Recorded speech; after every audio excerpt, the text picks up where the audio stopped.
Thou art worthy.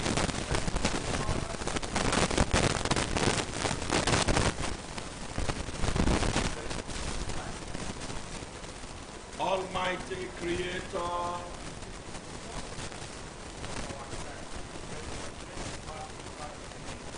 Alpha and Omega,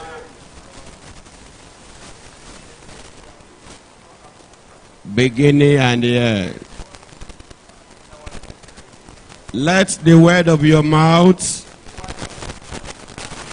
meditations of your heart be accepted.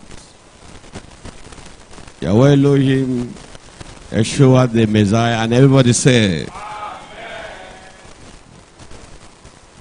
Sit down.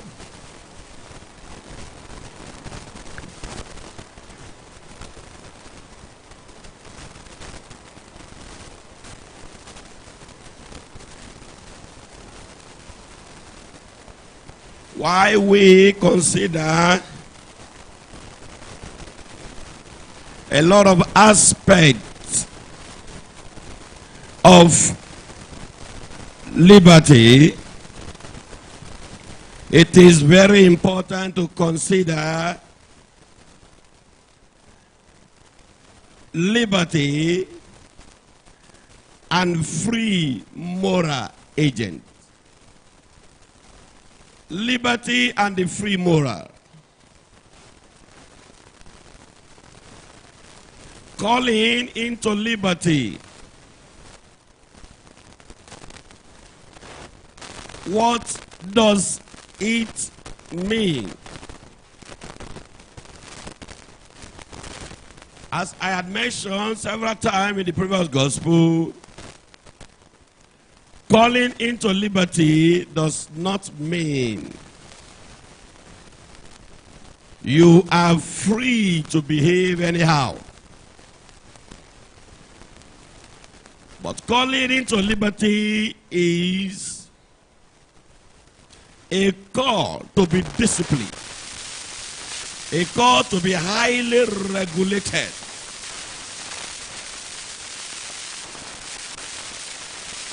a call to be principled,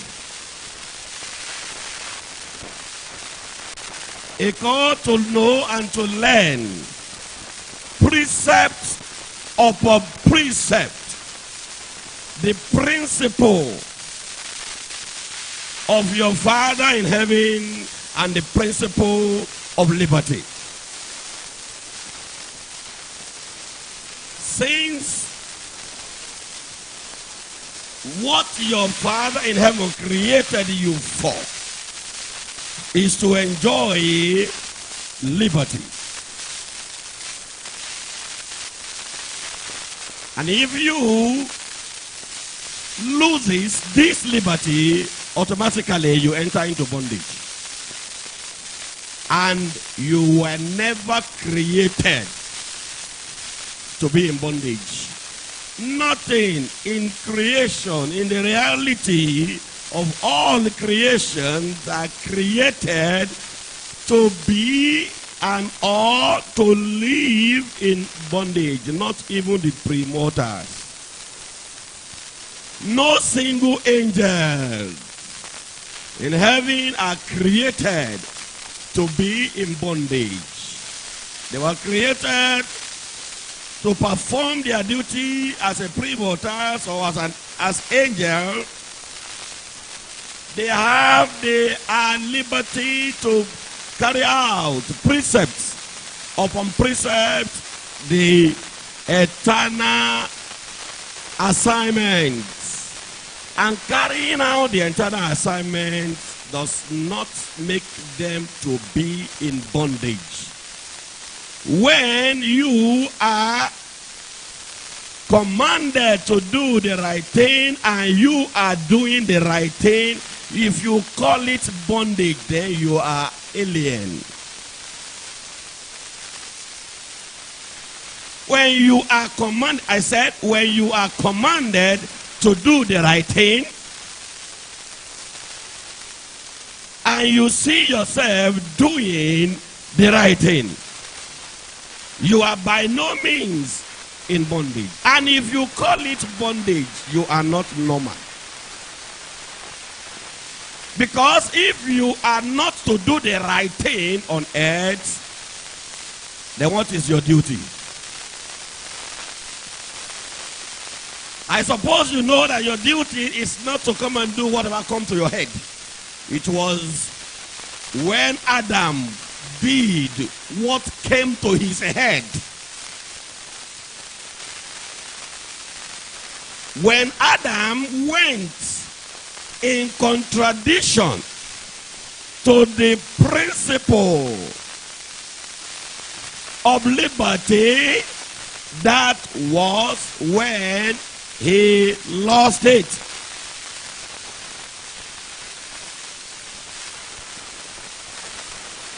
Adam lost it because he see himself not performing the duty he was commanded to perform, precept by precept. Though he was able to remember, they even quoted the section for serpents. So it is clear that Adam was not ignorant of the principle. When you are called to liberty, I did mention, you are to abide by the law of liberty.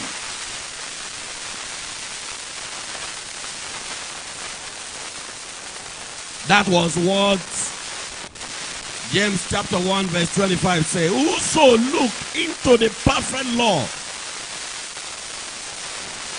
that means all other law are imperfect. They are imperfect.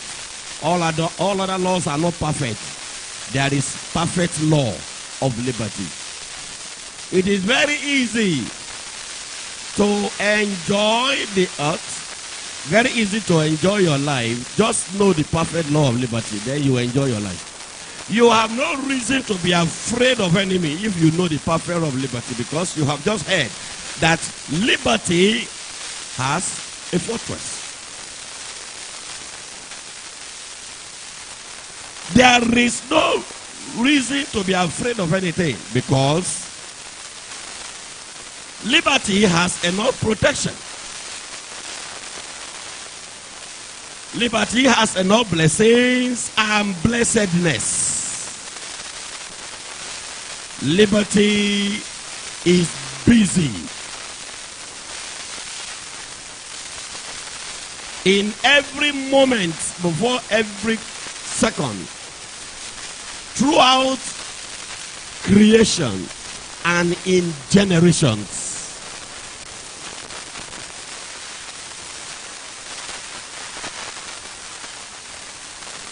Liberty does not get tired.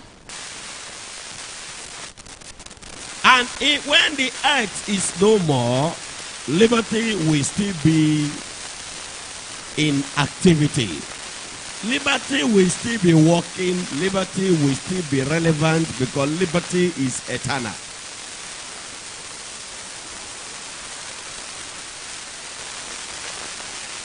The reason that the Father in heaven created all other things he created is for them to enjoy liberty, and do not mix up liberty with reckless behavior, because there is no such thing as reckless behavior in liberty. When you freely carry out the instruction you are commanded to do, precept by precept, then you are enjoying liberty. And when you go out of it, you are out of liberty and you enter into bondage. And when you enter into bondage, you are out of focus. With your Creator, you have to look for Him. He has to look for you. As the channel of communications between you and your Creator will be cut off.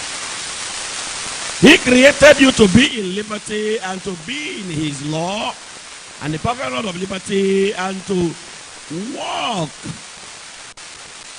consistently and carry out precept upon precept the perfect law that will bring you liberty.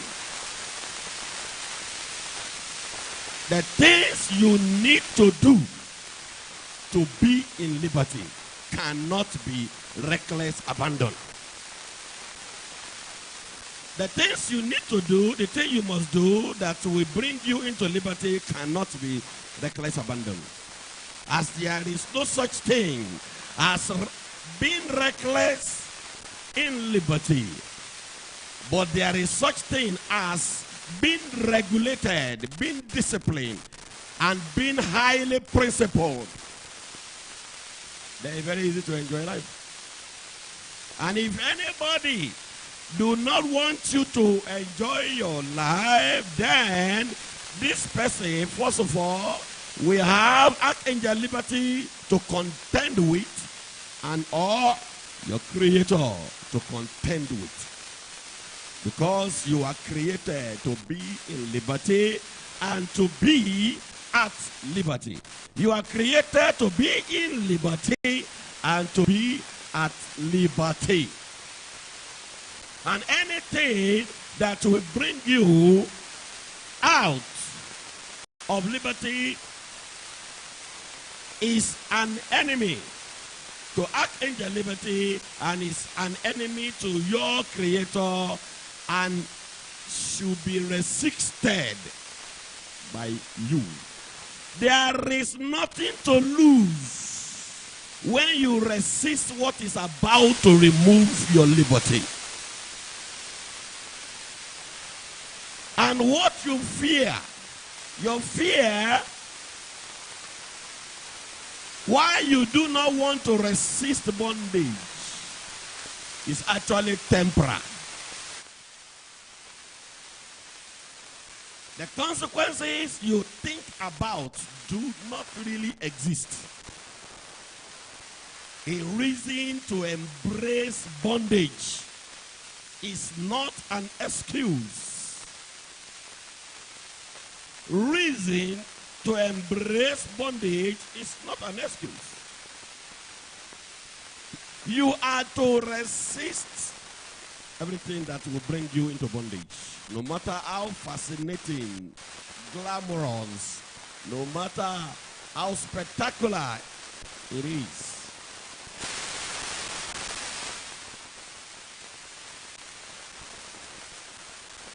Everything that will bring you in, everything that will make you to be in, just as you are in liberty.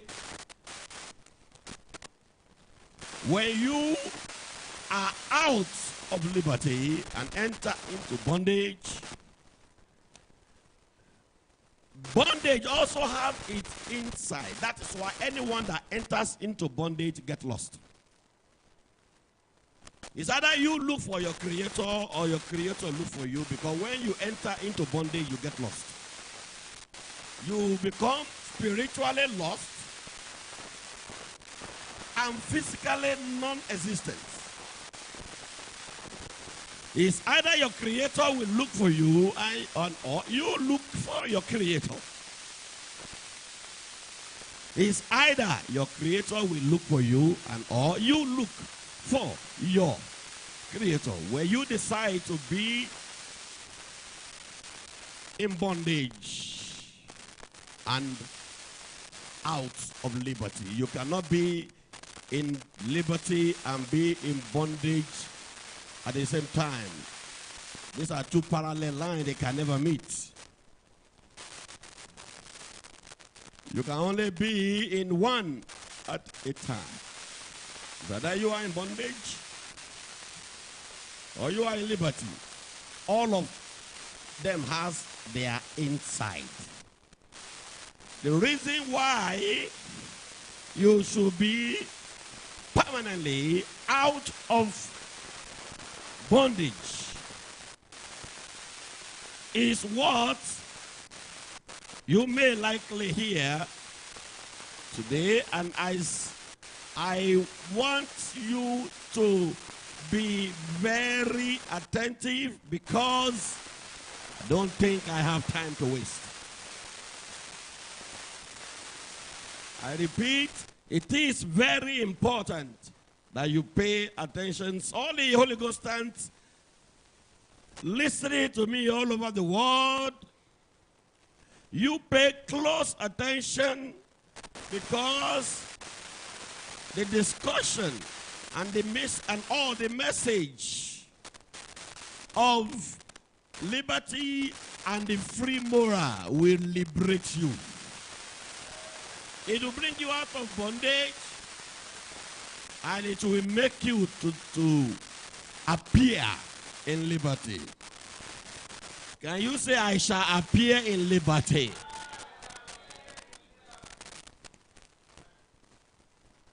The greatest thing that can happen to you in this life is not that somebody should like your face. If you want people to like your face, then you are men pleaser. If you like human beings to like your face, then you are men pleaser. Then what do you need to do, really? Do the right thing. And forget all other things. Do the right thing and forget all other things. Because the right thing you do will be a benefit even to the people that do not like your face. I repeat, the right thing you do will be a benefit.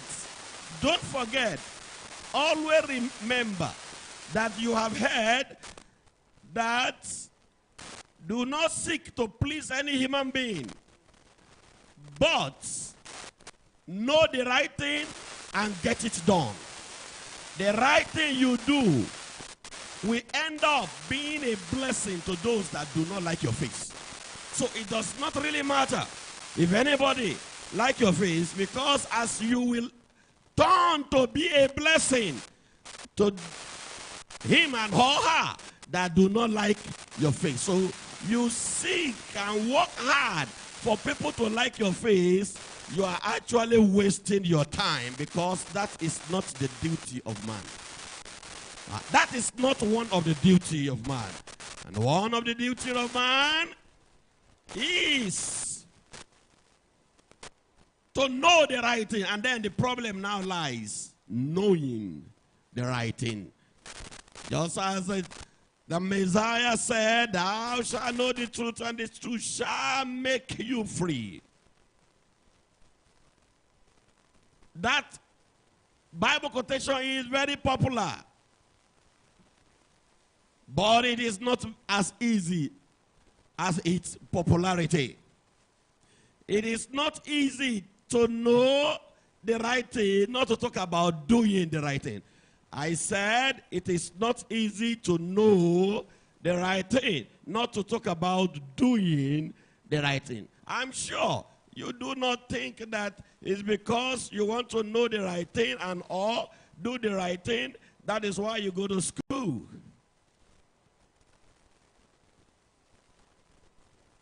When you go to school, you will only be exposed to some things and sometimes concussion.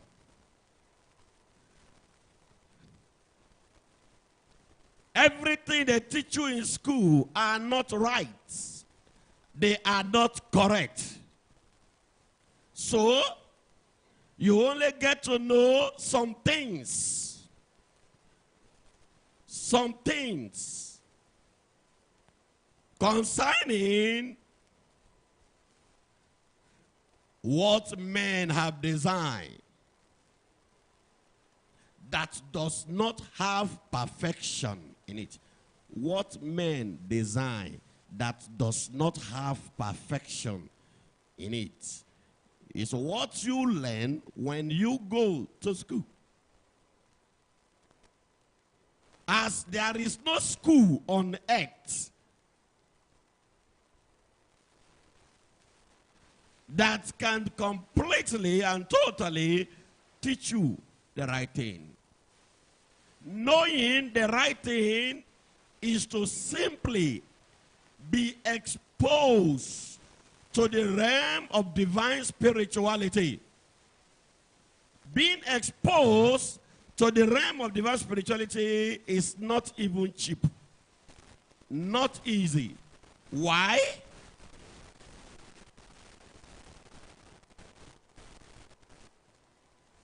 Because the nature of man that will have been used, the nature of man that will have been used to divine spirituality failed when Adam failed. The nature of man that will have been used, that will have been acquainted, that will have worked in pari passu with divine spirituality failed when Adam failed. And I insist by saying that when the Messiah came, he only came to introduce his own salvation to selective few. That was why it was whosoever that receive him. And to those that do not receive him, what happened to them? They are on their own. But it was not so from the time of Adam. From the time of Adam, it was a package, it was a humanity package. It was a humanity package that Adam destroyed. Humanity package.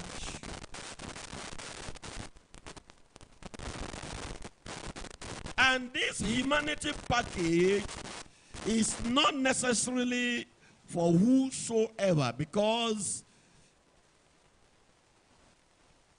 there is no choice for a man if he remain authentic from the time of Adam.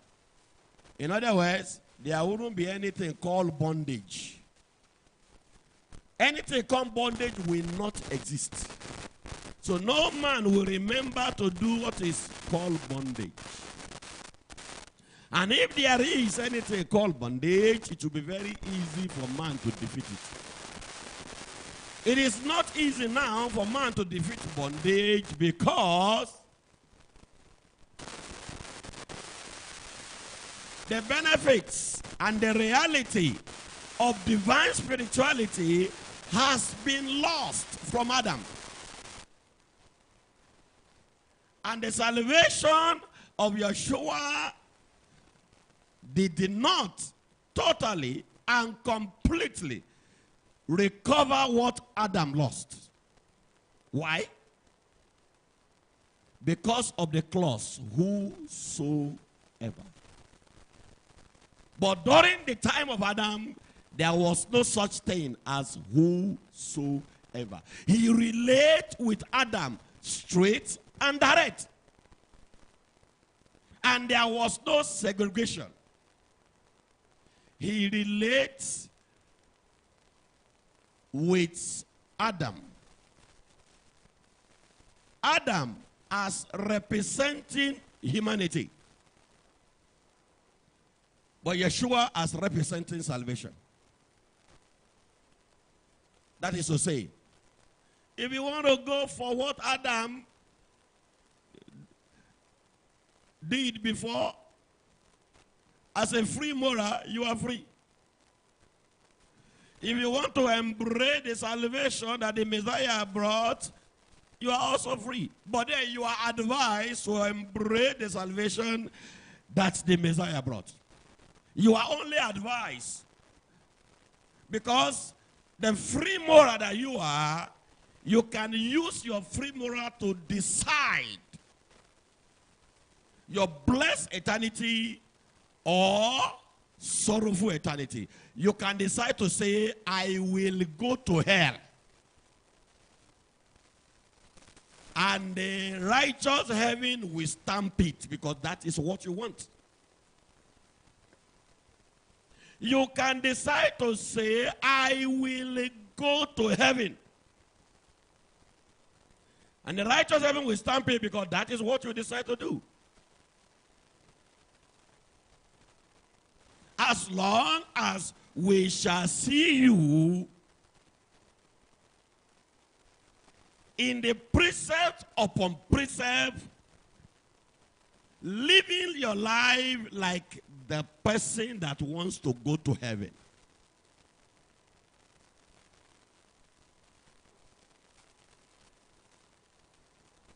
When you are in bondage, you cannot say you will go to heaven when you are in bondage. Because heaven, the righteous heaven do not know how to accommodate those in bondage. There is no accommodation for those in bondage in the righteous heaven. The accommodations that are in the righteous heaven are only meant for those in liberty, those that are calling to liberty and those that have decided to be in liberty, those that are called into liberty and those that have decided to be in liberty. Do not forget what I said previously. I said, seek to do the right thing. Seek to know and to do the right thing, and do not seek to please people. You can never please people. I repeat, you can never please people. Just seek to do the right thing. Even your very enemy will, after all, benefit from the right thing that you do. So at the end of the day, whether they like it or not, if they don't like your face, they will enjoy the right thing you have done. And then for them not to like your face is neither here or there. Because it is the statement of reality that says, woe is you if all men speak good of you. That means you are in woe. Man is so mysterious that it will be impossible for you to please man. Because if you want to please man, you don't know how to please man. Why? Man is so inconsistent. Man is so inconsistent that if you want to please man, you don't know how to please man.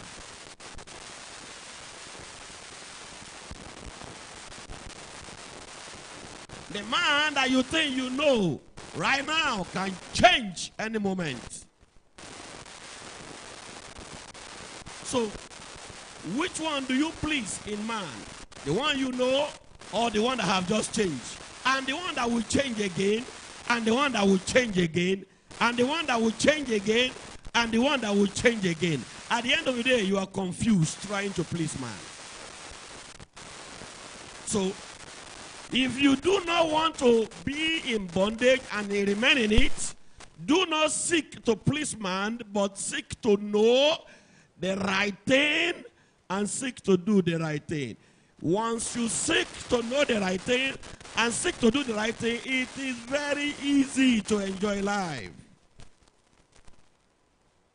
Because you will just consistently be doing the right thing. And then even the person you want to please will benefit from the right thing that you are doing. So at the end of the day, after all, you don't need to please anybody. You only need to do the right thing. I'm sure you also know that trying to please people is a sin.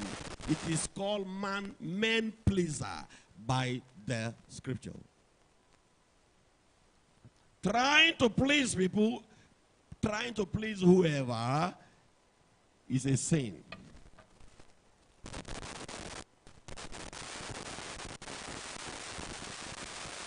In a bid to try to please your husband, you end up going to hell.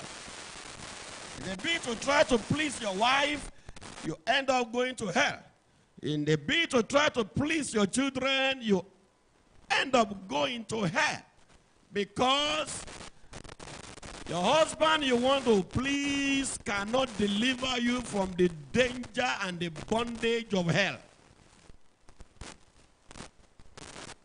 If you eventually enter hell as a result of trying to please people, you will soon find out that the man you want to please cannot deliver you from the danger of death and condemnation.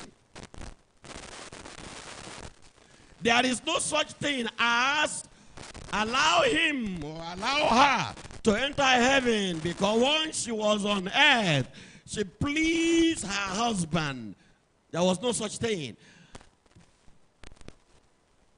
Once you are dead, every other thing dies apart from the right thing you have known and the right thing you have practiced. The right thing you know, the right thing you practice.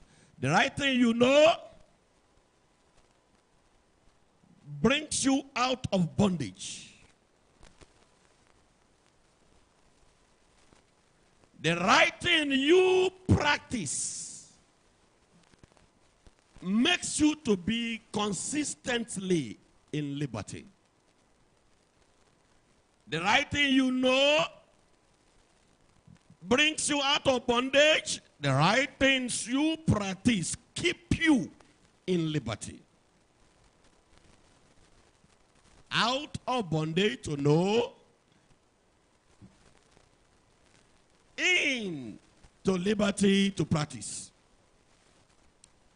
Romans chapter 8 and verse 1 and 2. Let me try to consider verse 1 and 2. Therefore, there is therefore no condemnation to them which are in Yeshua the Messiah, who walk not after the flesh, but after the Spirit. For the law of the Spirit of life in Yeshua the Messiah had made me free from the law of sin and death. There is therefore no condemnation to them which are in Yeshua the Messiah. What is the meaning of that? When you are in Yeshua the Messiah, to be in Yeshua the Messiah is to know the right thing. That we in turns makes you to know the truth. Truth as to what to embrace. Truth as to what to ignore. Truth will either make you to embrace and or make you to ignore.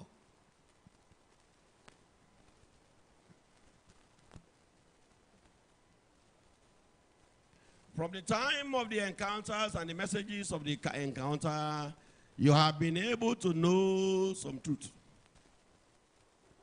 which before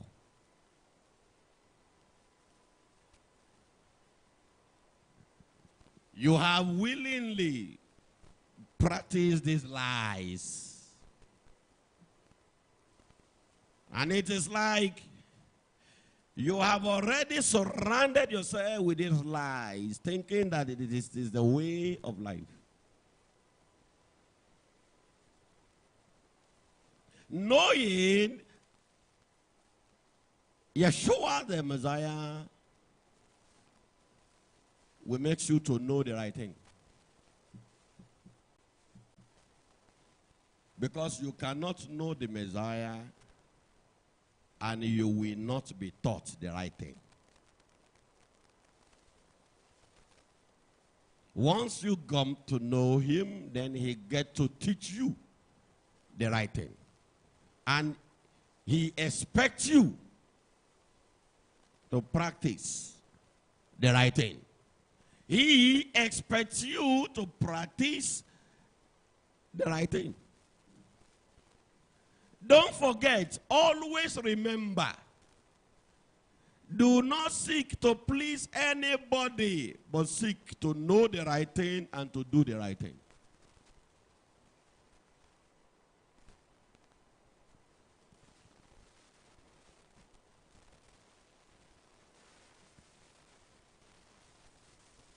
Your wife you want to please will make you to go to hell. Because there is no such thing in the realm of the spirit that a wife pleaser will go to heaven. Do the right thing with your wife. She will end up to like you. Do the right thing. If she does not appreciate the right thing you do, then she is not your wife. I advise you to look for your own wife. And vice versa. I repeat, knowing the right thing. You cannot know the right thing except you are exposed to the realm of divine spirituality. So that means knowing the right thing on its own is appearing in safety. The greatest thing that will happen to you in your existence is to know the right thing. Otherwise, knowing the truth. But I want to insist by saying knowing the right thing.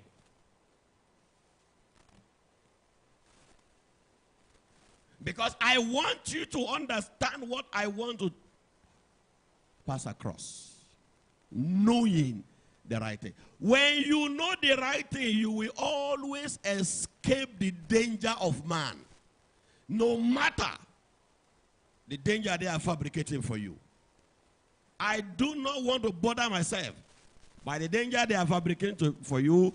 You will always escape the disaster any human being will fabricate for you if you know the right thing and do the right thing.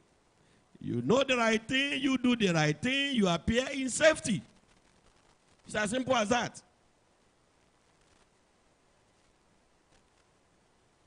But do not include in your life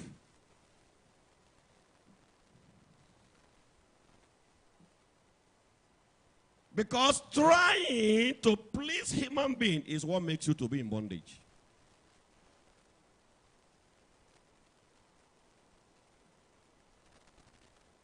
Your friend tried to invite you to join them in their secret occult. Your friend tried to invite you to make you to join them. The little living that live in the whole lump.